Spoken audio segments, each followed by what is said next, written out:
আমাদের তো বাংলাদেশের। খুবই প্রতিকূল পরিস্থিতির মধ্য দিয়ে আমাদেরকে যেতে হচ্ছে।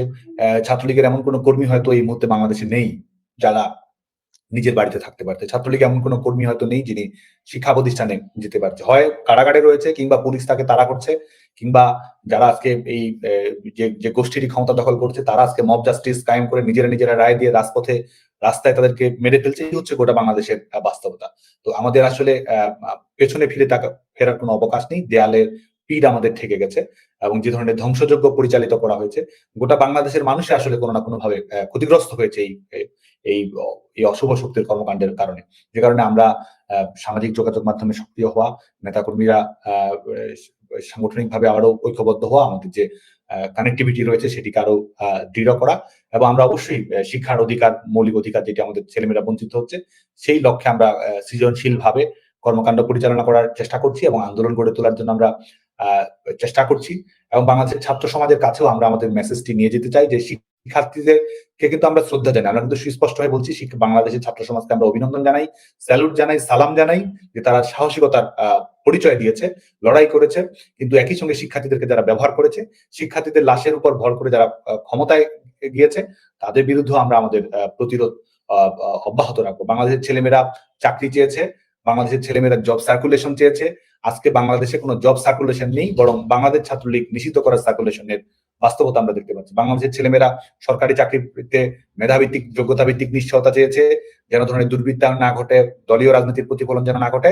অথচ আজকে দেখুন, সরকারি চাকরির সমস্ত নিয়োগ প্রক্রিয়া সম্পন্ন হয়েছে, চাকরিতে তারা যোগদান করবে, সেই চাকরিতে যোগদান করার মধ্যে তাদেরকে শুধুমাত্র একটি নির্দিষ্ট দলের সমর্থক হওয়ার কারণে তাদের চাকরি কিন্তু বাতিল করে দেওয়া হচ্ছে। বাংলাদেশের ছেলেমেয়েরা চাকরিতে অংশগ্রহণ করার সুযোগ যেন বাড়ে সেটি চেয়েছে, অথচ এই সরকার কি করেছে? পিএসসি ঘোষিত পরীক্ষা যেগুলো রয়েছে, সেই পরীক্ষাগুলো ইতিমধ্যে কয়বার তারা অংশগ্রহণ করতে পারবে সে ব্যাপারে কিন্তু তারা এক ধরনের, যে 3বার অংশগ্রহণ করতে পারবে, 4বার অংশগ্রহণ করতে পারবে, এটির মাধ্যমে বরং বাংলাদেশের ছেলেমেয়েদের চাকরির যে আহ, আহ, অধিকার আছে, চাকরিতে অংশগ্রহণ করার জন্য যে সুযোগের সমতার প্রয়োজন রয়েছে, সেটি কিন্তু এই সরকার লঙ্ঘিত করছে। এবং ছেলেমেয়েরা কি চায়? যে রাজনৈতিক দল এক একজন করতে পারে, কিন্তু সরকারি চাকরিতে তো সবার, বাংলাদেশের নাগরিক সরকারি চাকরিতে পরীক্ষা উত্তীর্ণ হলে চাকরি করার অধিকার রয়েছে। সেটিও কিন্তু বাংলাদেশের ছেলেমেয়েরা আজকে শঙ্কায় রয়েছে। সে হয়তো পরীক্ষায় ভালো করছে, ক্লাসে ভালো করছে, চাকরির পরীক্ষায় ভালো করছে, কিন্তু পরীক্ষা শেষে সেই যে সমস্ত মেধার পরীক্ষা উত্তীর্ণ সে যে চাকরি পাবে, তার কিন্তু কোনো গ্যারান্টি নেই। কারণ এই সরকার হুট করে ঘোষিত দেবে যে আওয়ামী লীগের দোসর, এই আওয়ামী লীগের সমর্থকদের দোসর, এবং এই অজুহাতেই তারা তাদের চাকরি থেকে বরখাস্ত করে দেবে। এবং বাংলাদেশের অর্থনৈতিক অবস্থা কিন্তু বিপর্যস্ত। বেসরকারি খাত শেখ হাসিনা সরকারের মাধ্যমে যেটি অভাবনীয় উন্নতি ঘটেছে, সেই বেসরকারি খাত, কারণ সরকারি চাকরিতে তো সবাইকে অ্যাকোমোডেট করা সম্ভব নয়, সেই বেসরকারি খাত কিন্তু এই মুহূর্তে বিপর্যস্ত। আমাদের কলকারখানাগুলো বন্ধ হয়েছে, ব্যবসা বাণিজ্য তারা সবকিছু বন্ধ রেখেছে। সার্বিকভাবে গোটা দেশের অর্থনীতি কিন্তু বিপর্যস্ত অবস্থার মধ্যে রয়েছে, এবং দ্রব্যমূল্যের ঊর্ধ্বগতি, লাগামহীন অবস্থা, ছেলেমেয়েরা কিন্তু অলরেডি ভুক্তভোগী হচ্ছে। যে কারণে আমি মনে করি যে যৌক্তিকভাবে বাংলাদেশের ছেলেমেয়েরা নিজেদের স্বার্থেই ঘুরে দাঁড়াবে এবং গণতন্ত্র পুনঃপ্রতিষ্ঠা করবে, এবং শেখ হাসিনা কিন্তু বাংলাদেশের প্রধানমন্ত্রী হবে। প্রথম কথা হচ্ছে যে যেই 5 আগস্ট পরবর্তী পার্শ্ব প্রতিক্রিয়ায় যারা ক্ষমতায় এসেছে, আমরা বাংলাদেশের নাগরিকেরা মনে করে তারা অবৈধভাবে ক্ষমতায় এসেছে, অসাংবিধানিকভাবে ক্ষমতায় এসেছে, অগণতান্ত্রিকভাবে ক্ষমতায় এসেছে এবং জবরদখল করে ক্ষমতায় রয়েছে। যে কারণে বাংলাদেশ ছাত্রলীগের কর্মী হিসেবে আমরা যেটা মনে করি যে এই সরকারের বাংলাদেশ ছাত্রলীগের উপর আরোপিত নিষেধাজ্ঞার কোনো বৈধতা, কোনো আইনি ভিত্তি, কোনো নৈতিক ভিত্তি, কোনো যৌক্তিকতা আছে বলে আমরা মনে করি না। বরং এটি তারা যে এক ধরনের ফ্যাসিস্ট রাষ্ট্র কাঠামো গড়ে তুলেছে, মত প্রকাশের স্বাধীনতা নেই, সমাবেশ করার স্বাধীনতা নেই, সাংবিধানিক অধিকার নেই, মৌলিক মানবাধিকার নেই, এই যে তারা একটি ফ্যাসিস্ট রাষ্ট্র কাঠামো গড়ে তুলেছে, এটি নিরাপত্তা নিশ্চিত করার জন্য, নিজেদের অবৈধ অগণতান্ত্রিক ক্ষমতার নিরাপত্তা নিশ্চিত করার জন্য তারা আজকে বাংলাদেশ ছাত্রলীগের উপর নিষেধাজ্ঞা দিয়েছে। এবং শুধু তাই নয়, আমরা মনে করি যে এর মাধ্যমে বাংলাদেশ ছাত্রলীগের দীর্ঘদিনের ইতিহাস রয়েছে প্রগতিশীলতার পক্ষে থাকা, ধর্মনিরপেক্ষতার পক্ষে থাকা, গণতান্ত্রিক মূল্যবোধের পক্ষে থাকা। যে কারণে তারা মূলত বাংলাদেশ ছাত্রলীগকে নিষিদ্ধ করার মাধ্যমে বাংলাদেশে যারা প্রতিক্রিয়াশীল রাজনীতি করতে চায়, মৌলবাদী রাজনীতি যারা চর্চা করতে চায়, এবং যারা এক ধরনের ধর্মান্ধ রাষ্ট্র ব্যবস্থা গড়ে তুলতে চায়, তাদেরকে প্রকারান্তর পৃষ্ঠপোষকতা প্রদর্শনের জন্য তারা এই কাজটি করেছে বলে আমি মনে করি। না, প্রথম কথা হচ্ছে শেখ হাসিনার সরকার ধারাবাহিকভাবে জনগণের ভোটের মাধ্যমে নির্বাচিত হয়ে রাষ্ট্র পরিচালনায় থেকেছে। যারা বিরোধী দলে থেকেছে, বর্তমানে যারা সর্বশেষ আন্দোলনও যারা সম্পৃক্ত ছিল, তারাও শেখ হাসিনার অধীনে নির্বাচনে অংশ নিয়েছে। সাংবিধানিক ধারাবাহিকতা, জনগণের ম্যান্ডেট, সবকিছুর ভিত্তিতেই তো আওয়ামী লীগ দেশ পরিচালনা করেছে, এবং বিশেষ করে তরুণ প্রজন্মের নিরঙ্কুশ সমর্থনের মাধ্যমেই আওয়ামী লীগ জনগণের প্রতিনিধিত্বশীল সরকার হয়ে রাষ্ট্র পরিচালনা করেছে। এবং সর্বশেষ নির্বাচনেও আওয়ামী লীগ নিরঙ্কুশ বিজয় লাভ করেছে। গোটা বাংলাদেশে একটি স্থিতিশীল পরিবেশ পরিস্থিতি বিরাজ করছিল এবং বাংলাদেশে তো গণতান্ত্রিক স্বাধীনতা ছিল, মত প্রকাশের স্বাধীনতা ছিল, রাজনীতি করার স্বাধীনতা ছিল, নির্বাচনে অধিকার অংশগ্রহণ করার স্বাধীনতা ছিল, যেকোনো বিষয়ে প্রতিবাদ করার স্বাধীনতা ছিল, যেকোনো যৌক্তিক বিষয়ে সরকারের বিরোধিতা করার সুযোগ ছিল, সবার মতামত প্রকাশ করার সুযোগ ছিল। তাহলে সেটি কি ফ্যাসিস্ট কাঠামো, নাকি আজকে যারা জোর করে রাষ্ট্রযন্ত্রকে ব্যবহার করে নিষিদ্ধ করছে, আমাদের কথা বলার অধিকার দিচ্ছে না, আমরা মুক্তিযুদ্ধ নিয়ে কথা বলবো, সেটি আমাদের অপরাধ, আমরা মৌলবাদের বিরোধিতা করব, সেটি আমাদের অপরাধ, আমরা একটি রাজনৈতিক দলকে সমর্থন করব, সেটি আমাদের অপরাধ, আমরা সংগঠন করব, আমরা সমাবেশ করব, সেটি আমাদের অপরাধ। তাহলে কারা ফ্যাসিস্ট কাঠামো পরিচালনা করছে? এবং সবচেয়ে বড় কথা, সর্বশেষ যে আন্দোলনটি হয়েছে এটি একটি ইস্যু ভিত্তিক আন্দোলন ছিল, কোটা সংস্কারের দাবিতে, সরকারি চাকরিতে কোটা ইস্যুতে এই আন্দোলনটি পরিচালিত হয়েছে এবং এটি এমন একটি আন্দোলন ছিল যেই আন্দোলনের দাবি দাওয়া পূরণ করার জন্য সরকার আন্তরিক ছিল। ছাত্র সংগঠন হিসেবে আমাদের দায়িত্ব কি? আমাদের দায়িত্ব হচ্ছে শিক্ষার্থীদের পাশে থাকা, শিক্ষার্থীদের কথাগুলো সরকারের কাছে তুলে ধরা, শিক্ষার্থীদের যৌক্তিক দাবি দাওয়াগুলো আদায় করা। কোটা সংস্কার ইস্যুতেও কিন্তু বাংলাদেশ ছাত্রলীগ কোটা সংস্কারের জন্য সরকারের কাছে আহ্বান জানিয়েছে। সরকারের সংশ্লিষ্ট মন্ত্রণালয়, আইন মন্ত্রণালয়, জনপ্রশাসন মন্ত্রণালয় এগুলোর সঙ্গে দর কষাকষি করেছে এবং সরকার যখন আইনগতভাবে, যখন হাইকোর্টের যে রায়ের মাধ্যমে 2018 সালের প্রজ্ঞাপন বাতিল করা হয়, তার বিরুদ্ধে যখন আইনগতভাবে সরকারই তো এটির বিরুদ্ধে আপিল করেছে। তো এটি এমন একটি আন্দোলন ছিল যে আন্দোলনের কোনো প্রতিপক্ষ ছিল না এবং সত্যিকার অর্থে বাংলাদেশে 11 জুলাই 2024 এর পরে বাংলাদেশে কোনো কোটা কার্যকর ছিল না। কিন্তু তারপরও এই আন্দোলনকে টেনে টেনে প্রলম্বিত করা হয়েছে। এই আন্দোলনকে যে আন্দোলনের একটি হ্যাপি এন্ডিং থাকার কথা, সেই হ্যাপি এন্ডিংটি নিশ্চিত না করে আন্দোলনটিকে একটি রাজাকার ইস্যু সামনে নিয়ে এসে ভিন্ন খাতে প্রবাহিত করা। আজকে তারা বলছে যে ফ্যাসিস্ট কাঠামোর পরাজয় নিশ্চিত করেছে। এই আন্দোলন তো শুরুই হয়েছে কোটা সংস্কারের দাবিতে। শিক্ষার্থীরা কোটা সংস্কার চেয়েছে। শিক্ষার্থীরা তো সরকার ব্যবস্থার পতন, যে আন্দোলন পরবর্তীতে তারা সংগঠিত করেছে, সেটির পক্ষে তো কারো সমর্থন ছিল না। বরং তারা একটি কৃত্রিম আবহ তৈরি করেছে। এক ধরনের লাশের রাজনীতি তারা তৈরি করেছে। দেশি বিদেশি ষড়যন্ত্রের তারা আশ্রয় নিয়েছে। শিক্ষার্থীদের অভ্যন্তরে তাদের প্রশিক্ষিত ক্যাডার, সন্ত্রাসবাদী গোষ্ঠীগুলোর সদস্য, তাদেরকে তারা অন্তর্ভুক্ত করে দিয়ে তাদের দ্বারা তাদের হত্যাকাণ্ড সম্পন্ন করে তার দায়ভার সরকারের উপর চাপিয়ে দিয়ে তারা এই পরিবেশটা কিন্তু তৈরি করেছে। সেটির প্রমাণ কিন্তু আমরা দেখছি। যেমন ধরুন, আপনি জানেন, গোটা পৃথিবীর সামনে যেটা আমরা বলতে চাই, এই সরকার কিন্তু এই জুলাই আগস্ট সময়ে যে সংগঠিত হত্যাকাণ্ডগুলো ঘটেছে, শেখ হাসিনা সরকার তো বিচারিক প্রক্রিয়া নিশ্চিত করার জন্য কাজ করেছিল, জাতিসংঘকে তদন্ত করার আহ্বান জানিয়েছিল, স্বতন্ত্র বিচার বিভাগের তদন্ত কমিটি গঠন করেছিল। আর এই সরকার কি করেছে? এই সরকার ইনডেমনিটি দিয়েছে। তারা অফিসিয়ালি প্রজ্ঞাপন, অফিসিয়াল ডিক্লারেশন দিয়ে বলেছে যে এই সময়ের মধ্যে আন্দোলনকারী যারা এই পুলিশের হত্যাকাণ্ডের সঙ্গে সম্পৃক্ত, ছাত্রলীগ, আওয়ামী লীগের নেতাকর্মীদের সঙ্গে হত্যাকাণ্ডে সম্পৃক্ত, তাদের আইনের আওতায় নিয়ে আসা যাবে না, তাদের কোনো বিচারের মুখোমুখি করা যাবে না। এই সরকারই তো সেই ডিক্লারেশন দিয়েছে। এটির মাধ্যমে প্রমাণিত হয় কারা আসলে এই হত্যাকাণ্ডগুলোর সঙ্গে সম্পৃক্ত। শুধু তাই নয়, এই 5 আগস্টের পরে আপনি জানেন যে বাংলাদেশের কারাগারগুলো থেকে যারা আন্ডারওয়ার্ল্ডের সঙ্গে সম্পৃক্ত শীর্ষ সন্ত্রাসী, এবং শুধু তাই নয়, যারা নিষিদ্ধ ঘোষিত সংগঠনগুলোর শীর্ষ পর্যায়ের নেতা এবং যারা প্রতিষ্ঠিত বিশেষ করে মৌলবাদী সন্ত্রাসের সঙ্গে সম্পৃক্ত, তাদেরকে কিন্তু মুক্তি দেওয়া হয়েছে। তো তাদের যোগ সাজসের থেকে কিন্তু এই আন্দোলনকে পরিচালনা করা হয়েছে, আন্দোলনকে ভিন্ন খাতে প্রবাহিত করা হয়েছে বলে আমরা মনে করি। যারা রাষ্ট্র পরিচালনা করছে, প্রথম কথা হচ্ছে তারা চা এ যারা অনির্বাচিত, তাদের কোনো বৈধতা নেই, তাদের কোনো সাংবিধানিক ধারাবাহিকতা নেই এবং কোনো ম্যান্ডেট, এই শিক্ষার্থীরাও তো কাউকে ম্যান্ডেট দেয়নি যে তারা, শিক্ষার্থীরা চেয়েছে কি? বাংলাদেশে ধরুন আন্দোলনটি জনপ্রিয়, আন্দোলনটি ব্যাপক জনপ্রিয় ছিল, আন্দোলনে শিক্ষার্থীদের সমর্থন ছিল। শিক্ষার্থীদের প্রত্যাশা কি ছিল?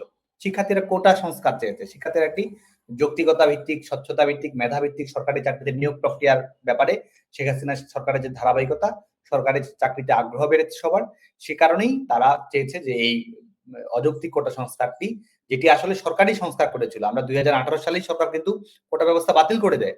আদালতের একটি রায়ের কারণে সরকার এই বিব্রতকর অবস্থার মধ্যে পড়ে। সেটি তো সরকারের সঙ্গে এটির কোনো সম্পৃক্ততা নেই। সরকার নীতিগতভাবে সবসময়ই এই কোটা সংস্কারের পক্ষেই সবসময় অবস্থান করেছে। তো সরকারের অবস্থান, ছাত্রদের অবস্থান আলাদা ছিল না। ছাত্ররা শেখ হাসিনা সরকারের পলিসি, শেখ হাসিনা সরকারের কর্মসংস্থানের নিশ্চয়তা, এ ব্যাপারে সন্তুষ্ট ছিল। ছাত্ররা কোটা সংস্কার চেয়েছে। ছাত্ররা যেভাবে আজকে ক্ষমতা দখল করেছে সেটি তো তারা দেখতে চায়নি। ছাত্ররা নিরাপদে ক্যাম্পাসে থাকতে চেয়েছে, শান্তিপূর্ণভাবে লেখাপড়া করতে চেয়েছে, লেখাপড়া সে চাকরির নিশ্চয়তা চেয়েছে। যে কারণে যারা আজকে ক্ষমতায় এসেছে বা ছাত্ররা, আপনি বলছেন যে সরকার পরিচালনা করছে, তারা বাংলাদেশের শিক্ষার্থীদের প্রতিনিধিত্ব করে বলে মনে করি না।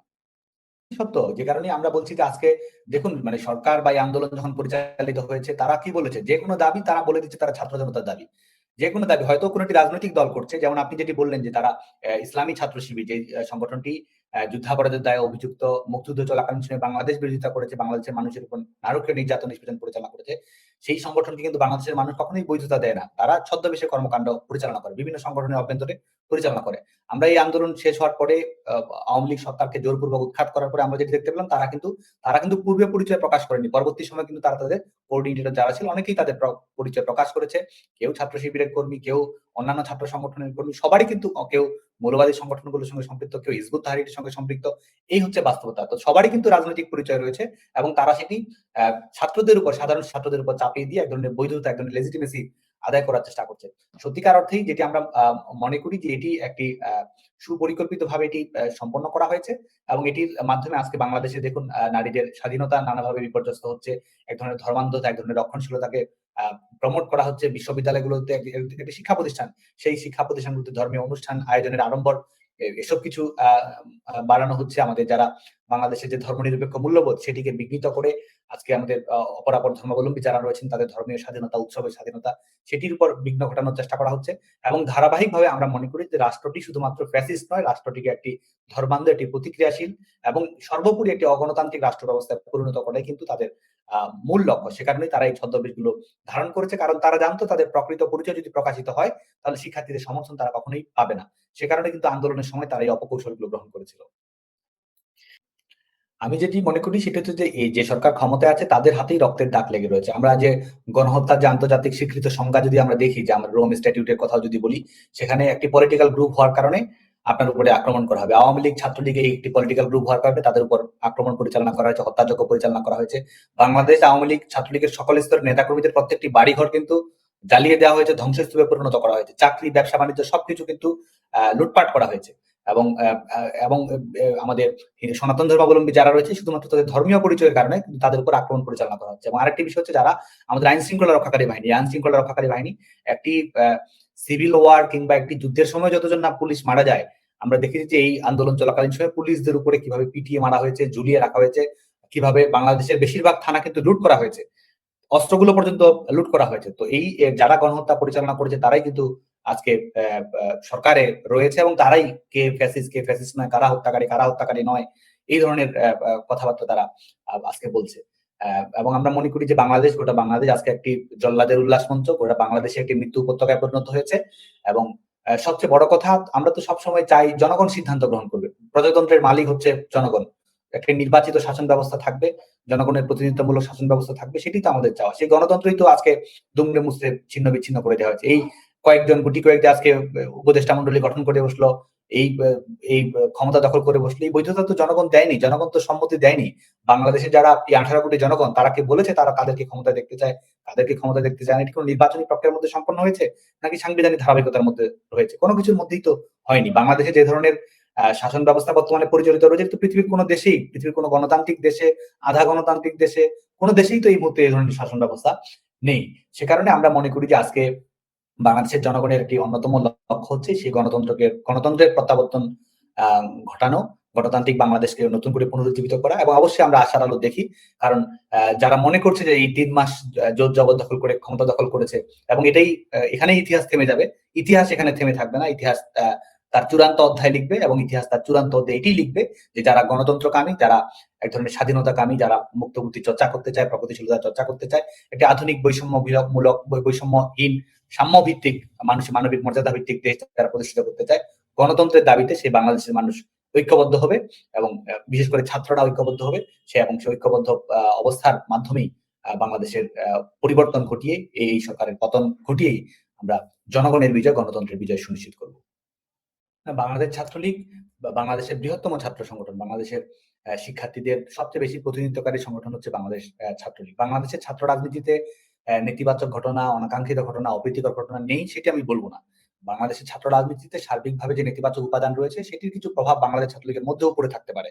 কিন্তু বাংলাদেশ ছাত্রলীগ সাংগঠনিকভাবে সবসময় এক ধরনের গণতান্ত্রিক মূল্যবোধের রাজনীতি করেছে এবং আমরা বাংলাদেশে যেটি দীর্ঘ সময় ধরে চর্চিত হয়েছে পাওয়ার পলিটিক্স, সেই জায়গায় আমরা পলিসি পলিটিক্স এর কথা বলেছি, প্রগ্রেসিভ পলিটিক্স এর কথা বলেছি, ছাত্র রাজনীতিকে আমরা বলেছি যে ভালো কাজের কম্পিটিশন, সেই লক্ষ্যে কিন্তু আমরা কাজ করেছি। ছাত্র সংসদ নির্বাচন যখন অনুষ্ঠিত হয়েছে, ঢাকা বিশ্ববিদ্যালয়ে অনুষ্ঠিত হয়েছে, বাংলাদেশ ছাত্রলীগ তো নিরঙ্কুশভাবে বিজয়ী হয়েছে। শিক্ষার্থীদের ভোটেই তো 25টি পদের মধ্যে 23টি পদে বিজয়ী হয়েছে। প্রত্যেকটি হল সংসদে বাংলাদেশ ছাত্রলীগ বিজয়ী হয়েছে। এখনো এই মুহূর্তেও বাংলাদেশ ছাত্রলীগ, কারণ আমরা কাজ করি আমাদের বিশ্ববিদ্যালয়গুলো যেন গবেষণা বিশ্ববিদ্যালয়ে পরিণত হয়, শিক্ষার্থীরা যেন মানসম্মতভাবে তাদের আবাসিক ব্যবস্থা, লেখাপড়ার পরিবেশ, প্রযুক্তি ব্যবস্থা, কর্মসংস্থানের সুযোগ তৈরি হওয়া, তাদের দক্ষ মানব সম্পদে পরিণত হওয়া। বাংলাদেশ ছাত্রলীগের মূল লক্ষ্যই ছিল এই বিষয়গুলোকে কেন্দ্র করে কর্মকাণ্ড পরিচালনা করা। বাংলাদেশ ছাত্রলীগ কিন্তু সেটিই করেছে। বাংলাদেশ ছাত্রলীগ এবং শুধু তাই নয়, বাংলাদেশের ছাত্র রাজনীতিতে আপনি জানেন যে শেখ হাসিনা সরকার 2008 সাল থেকে ধারাবাহিকভাবে এই দায়িত্ব, বাংলাদেশের দায়িত্বে ছিল, বাংলাদেশের ক্ষমতাসীন ছিল।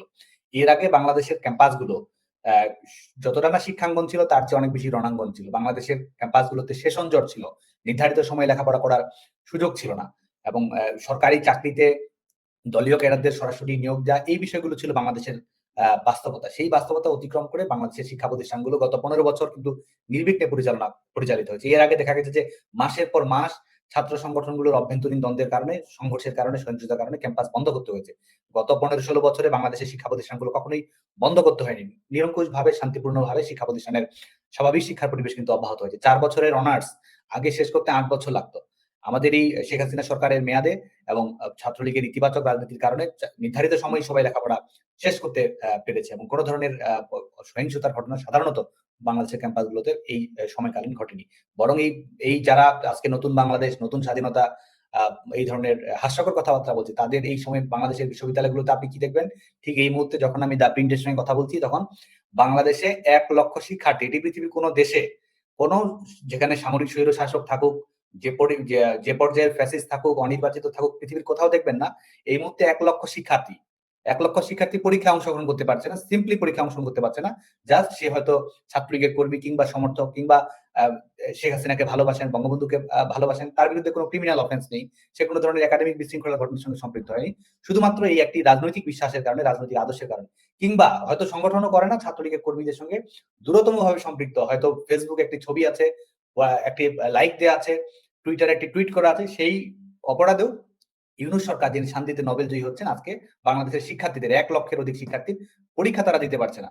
আমাদের মেডিকেল কলেজগুলোতে, বাংলাদেশে 35টি বাংলাদেশের যে মেডিকেল কলেজগুলো রয়েছে, এই মেডিকেল কলেজগুলোতে শুধুমাত্র ছাত্রলীগের সমর্থক হওয়ার কারণে, বা গত যে আন্দোলনের প্রেক্ষিত করতে সেই সময় সরকারের সমর্থক তো হওয়ার সবার অধিকার রয়েছে, এটা আমার গণতান্ত্রিক অধিকার। সেটির কারণে বাংলাদেশে 500 জনের বেশি মেডিকেল স্টুডেন্ট, তাদের হয় সার্টিফিকেট বাতিল করা হয়েছে, না হলে 5 বছর 10 বছর মেয়াদে শাস্তি প্রদান করা হয়েছে, ইন্টার্নশিপ করছিল, সেখান থেকে বাতিল করা হয়েছে। ছেলেমেয়েরা পরীক্ষা সেন্টারে যাচ্ছে, পরীক্ষা সেন্টারে গিয়ে সেখানে সরকারের সহায়তায়, বিশ্ববিদ্যালয়ের প্রশাসনের সহায়তায় তাদেরকে কারাগারে পাঠানো হচ্ছে, এবং বিশ্ববিদ্যালয়ের প্রশাসন বলছে তারা তাদের দায়িত্ব নিতে পারবে না, তাদেরকে কারাগারে থাকতে হবে। এই হচ্ছে বাংলাদেশের বর্তমান বাস্তবতা।